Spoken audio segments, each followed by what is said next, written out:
Velkommen til en lille film om huset i Quesada. Og her der kan vi først lige se ud foran huset. Og her er det på bunden. Og der er en lille forhave med en grill og et bord. Citrontræ. Trappe op.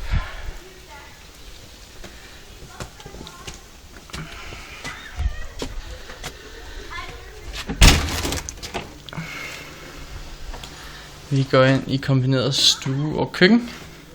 Først for har vi spisebordet. Til højre her der har vi køkken. Og en lille bord her til ting også. Der er fjernsyn, sofa.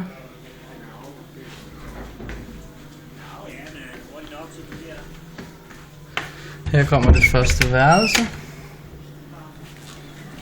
hvor der er 2 senge, Trine og Jølbord. De har ikke ryddet så godt op, men det må man lære at leve med. Den ligger ud til forhaven. Der er også lidt skabe her. Vi går ud igen. Vi går videre hen ad gangen, hvor vi kommer til badeværelset.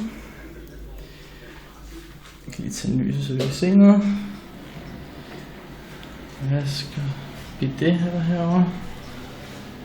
Badekar.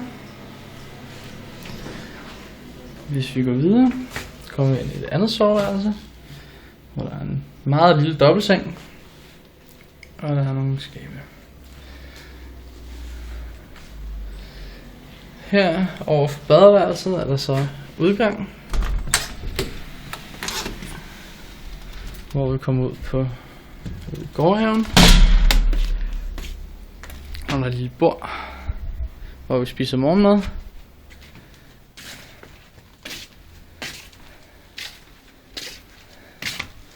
Herovre der er et lille vandløb, som vi ikke lige har fået tændt i dag, men det er jo hvad det er.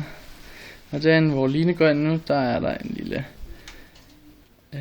vaskemaskine, så vi kan vaske tøj. Og det kunne godt være, der kom noget vand i vandløbet lige om et øjeblik, tror jeg. Der kom der.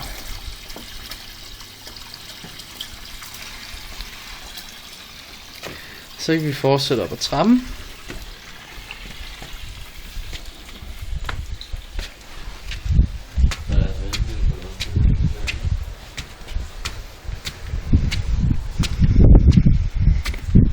Hvor vi har tagterrassen. Først her har vi tårnværelset. Det er egentlig bare et lille opbevaringsrum, hvor man lige kan have nogle havehønder, og der er noget bold og en stige og så videre.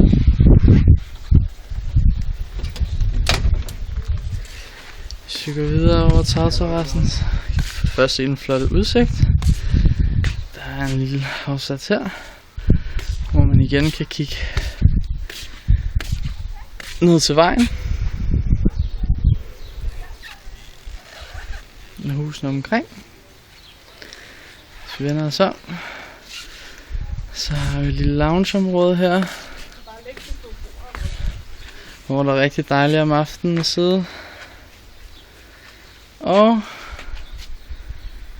et spisebord til at spise. Det var huset i Quesada.